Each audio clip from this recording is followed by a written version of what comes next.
So you've always dreamed of owning your own island. Well, welcome to the club. And it doesn't matter if you're watching this video for fun, business, or maybe you're actually in a position to buy a daggum island, you've came to the right place. Not only because I'm licensed to sell you one, but I'm gonna tell you all about it. The idea of a secluded paradise away from the hustle and bustle of everyday life is incredibly enticing. But how do you actually go about buying a private island? Is it something that only the ultra rich can afford? Maybe only Mr. Beast and Jeffrey Epstein?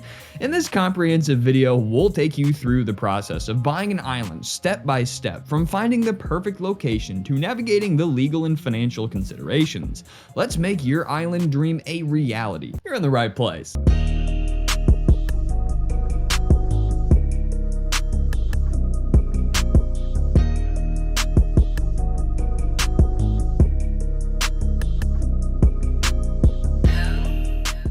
Make me a deal. If you get any value or information out of today's video, hit that like and subscribe button. I would greatly appreciate it. My name is Greyson Roberts, realtor and owner of Boss Properties. That is right, we are licensed to sell you an island. But, quick disclaimer, I'm not an island selling professional. What I'm going to do is take whatever information you give me, including your parameters, your budget, the region. Maybe you want to spend $300,000 in the Caribbean on something that's easily accessible but still close to the mainland so you can actually qualify for some financing. There's a lot of little, moving parts going on, and we're going to talk about it in today's video. But I just wanted to let you know that you can contact me. Tell me everything you need to know, and I will put you in contact with a qualified broker nearest to the island that does it full time. So if you're serious, we can get you started today. Now, the first step to finding an island is getting in contact with someone who can help you, which is pretty easy because, well, I'm here right now. And if not, you can find island brokers that specifically do this full time. You have to do more due diligence and find people who are qualified, but just let me play the middleman for you. It's free for you. Okay, so the next step in buying an island is finding the perfect one that meets your needs and desires. Thanks to the internet, it's now easier than ever to search for your own private islands for sale in the privacy and comfort of your own home, which is crazy.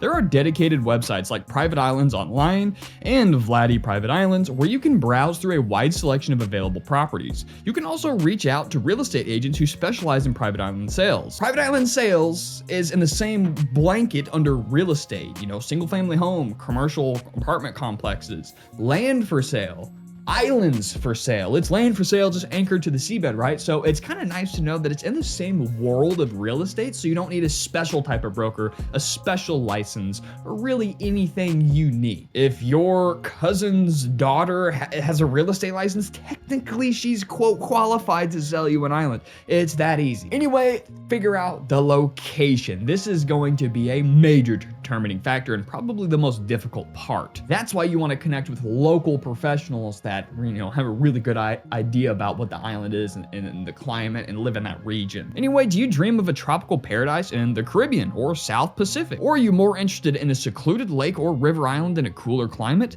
Think about the type of environment that appeals to you and the activities that you want to enjoy on your island. Next is you got to figure out the size. Determine how large of an island you need. If you're looking for a simple cottage and a private beach, a few acres might be sufficient. However, if you have grand plans for development, you'll need a larger island to accommodate your vision. Infrastructure. Consider whether you want an island with existing buildings and infrastructure, or if you're willing to start from scratch. This will be significantly cheaper. Islands with infrastructure in place are going to be more expensive up front, but they could save you significant costs in the long run.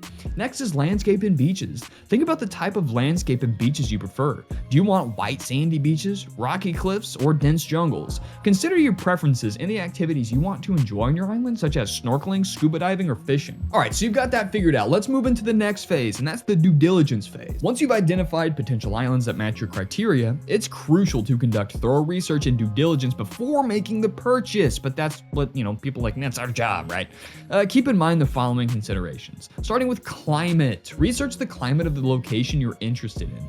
Understand the weather patterns throughout the year, including any extreme weather events like hurricanes or monsoons that may affect your island.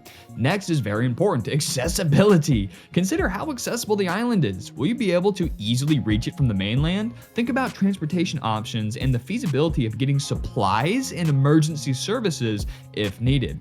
Next is proximity to civilization. Determine how far away from civilization you want your island to be.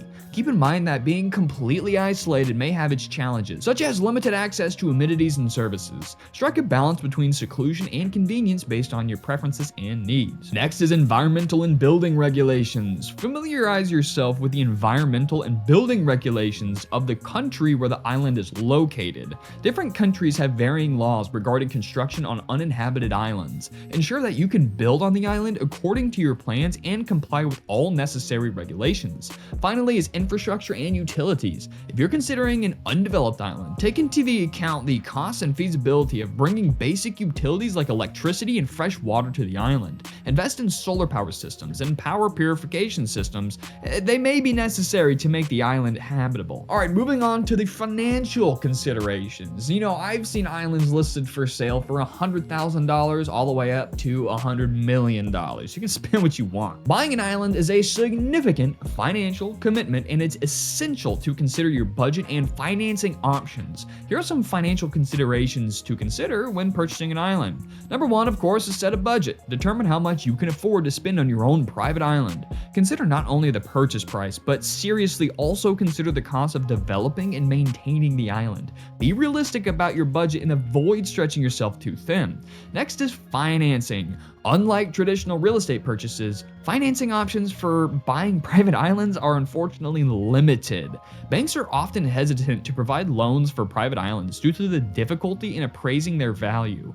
If you need financing, choose an island closer to a well-developed area, as it may increase your chances of securing a loan. Next is building costs. If you plan to build on your island, factor in the cost of construction. Building on a remote island can be more expensive due to the logistical challenges of transporting materials. Consult with architects and contractors to get a clear understanding of the potential costs involved. This is going to be a team sport, folks. Next is maintenance and improvements. Consider the ongoing costs of maintaining your island and making necessary improvements. This includes regular upkeep, hiring staff or caretakers, and any renovations or upgrades you plan to undertake. Moving into some legal considerations. Navigating the legal aspect of buying an island is crucial to ensure a smooth and secure transaction. Seek professional advice from lawyers experienced in international real estate transactions. Here are some of the legal considerations.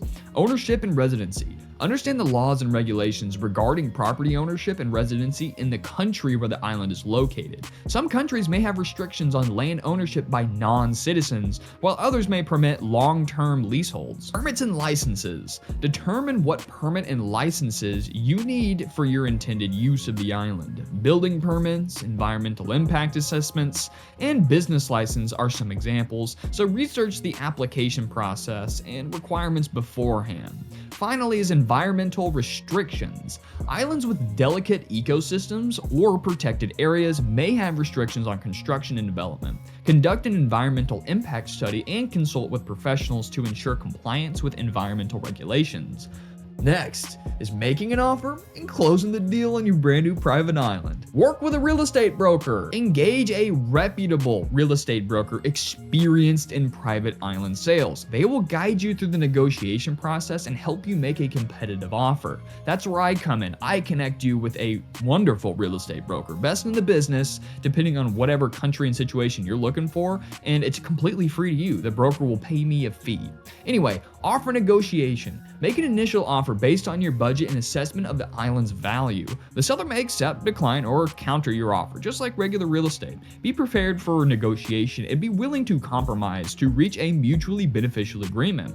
Next is conducting inspections. Before finalizing the purchase, of course, you're going to want to conduct thorough inspections of the island's structures, utilities, and any existing infrastructure. Identify any repairs or improvements that may be necessary and factor them into your decision-making process. Next is secure legal assistance. Work closely with your lawyer to ensure all legal requirements are met, contracts are drafted correctly, and the transfer of ownership is legally binding. Your lawyer will also assist you with title searches and ensuring that there are no encumbrances currently on the island. Finally, closing the deal, baby. Once all negotiations and inspections are complete, it's time to finalize the purchase. Sign the necessary legal documents, transfer the funds, and officially become the proud owner of your own private island. In conclusion, buying a private island seems like it's only for the uber rich who have endless connections. But in reality, anybody can go buy a $300,000 island and use any real estate agent they want, although I would not recommend it. It's easier than you think and sometimes cheaper, but also if you buy a $300,000 island, to make it livable, because it probably has no infrastructure for that price, you're gonna spend at least double that, even just setting up the bare bones of being able to live there full-time minimum. So there's a lot that goes into it, and that's why you really have to work with people who really know what they're doing. So let me help you find those people. Anyway, guys, hit that like and subscribe button if you did enjoy today's video. If you're like me, this is just a topic for fun. Well, I guess for me it's business, but this has been a fun topic. It's fun to dream, and hey, maybe one day we'll be able to buy our own private islands. Anyway, guys, I will see you in the next video.